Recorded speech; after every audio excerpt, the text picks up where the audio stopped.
اپنا گریبان میں خوش آمدید. ہمارے ساتھ ٹیلی فون لائن پہ موجود ہیں مظہر عباس، سینئر صحافی ہیں اور سابق سیکرٹری جنرل رہے ہیں پی ایف یو جے کے. مظہر عباس صاحب، آپ نے سنا اور یہ مناظر بھی دیکھے، پریس کلب میں پھول پھینکے گئے اور پرویز شوکت صاحب کا کہنا ہے اگر منہاج برنا زندہ ہوتے تو وہ بھی یہی کام کرتے، پھول پھینکتے، اور جس طرح مناظر میں دکھایا گیا کہ قصیدے بھی پڑھے گئے اور نظمیں بھی.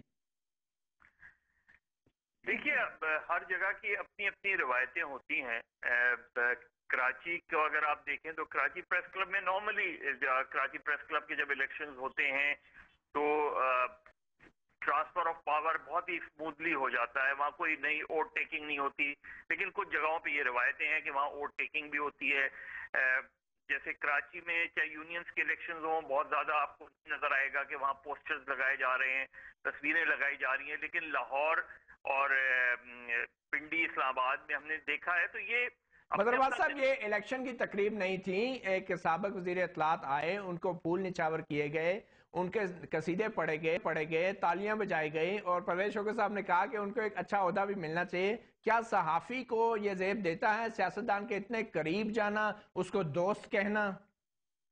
نہیں، دوست کہنے میں تو میرے خیال حرج نہیں ہے، لیکن ہاں شاید اب یہ تقریب پریس کلب کی تھی یا یونین کی تھی؟ اگر پریس کلب کی تھی. دیکھیں، اگر پریس کلب کی تقریب تھی تو پریس کلب کا فورم جو ہے وہ ذرا مختلف ہوتا ہے. بنیادی طور پہ وہ ایک سوشل فورم ہوتا ہے. Over the years military regimes کی وجہ سے پریس کلب جو ہیں وہ بہت زیادہ یونینسٹ ہو گئے، اور اس کی ایک بنیادی وجہ یہ تھی کہ یونینز کو کام کرنے کی اجازت نہیں تھی. پریس کلب بھی سپریس رہے ہیں، اس لیے پریس کلب نے وہ رول پلے کیا جو یونین پلے کرتی تھی. مظہر اقبال صاحب، آپ کے دور میں بھی اسی طرح سیاستدانوں پر پھول نچھاور ہوتے رہے؟ نہیں، دیکھیں ہمارے دور میں اگین میں آپ کو یہی بات کروں گا کہ میں اگر پریس کلب کی کسی تقریب میں ہوں اور وہ پریس کلب کا ہوسٹ ہے تو وہ جو کچھ بھی ارینجمنٹ ہے وہ پریس کلب. مظہر اقبال صاحب، پریس کلب کا ایشو ہے یہاں پہ صحافیوں کے کچھ اقدار ہوتے ہیں.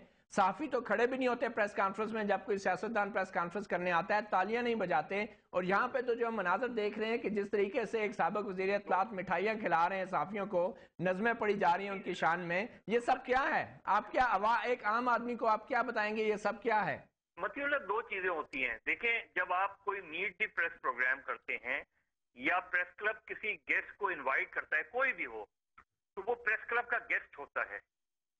وہ جو وہاں کے جو ممبرز ہیں ان کا فرض ہے کہ اس کو آنر کریں. ورنہ آپ پہلی چیز یہ کہ آپ ایسے لوگوں کو بلائیں نا اگر آپ سمجھتے ہیں کہ وہ اس طرح اس قابل نہیں ہے کہ ان کو بلایا جائے.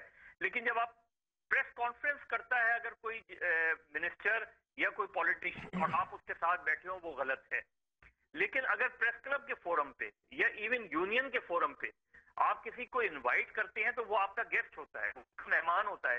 آپ نے اسے بلایا ہے، وہ خود نہیں آیا ہے. یہ گیسٹ جو ہیں یہ سابق وزیر اطلاعات تھے اور کروڑوں روپے کے سیکرٹ فنڈ یہ استعمال بھی کرتے رہے صحافیوں پہ. آپ کچھ اس میں لنک نہیں دیکھ رہے؟ نہیں، دیکھو ڈیبیٹ یہ ہے کہ پریس کلب کو اسے بلانا چاہیے تھا، انہیں آنر کرنا چاہیے تھا یا نہیں کرنا چاہیے. آپ کے خیال میں کرنا چاہیے تھا؟ میرے خیال میں پریس کلب کو اس طرح کے اوکیزنز کو اوائڈ کرنا چاہیے، کیونکہ وہ ایک کنٹروورسیز ہیں. اس کنٹروورسی میں ہمیں پارٹی نہیں بننا چاہیے. ہمیں انہوں نے کیا ایسی خدمات کی، کیا انہوں نے پریس جرنلسٹوں کے لیے کوئی ویج ایوارڈ دلوا دیا، کیا انہوں نے جرنلسٹوں کی، یہ ایک ڈیبیٹ ہے. لیکن اس ڈیبیٹ کو کیا پریس کلب کے ممبرز نے آبجیکٹ کیا؟ کیا پریس کلب کے ممبرز نے ان کے خلاف کوئی ریکویزیشن کی اس باڈی؟ اگر نہیں کی تو پریس کلب اسے اون کر رہا ہے. مظہر عباس صاحب، پریس کلب کا ایشو نہیں ہے، عوام کا ایک تاثر بھی ہے. بہت شکریہ ہمارے ساتھ رہنے کا. عوام کا بھی ایک تاثر ہے صحافیوں کے بارے میں. ایک چھوٹی سی بریک لیتے ہیں اور پھر مزید معلوم کریں گے عوام اس حوالے سے اس ساری چیز دیکھتے ہیں.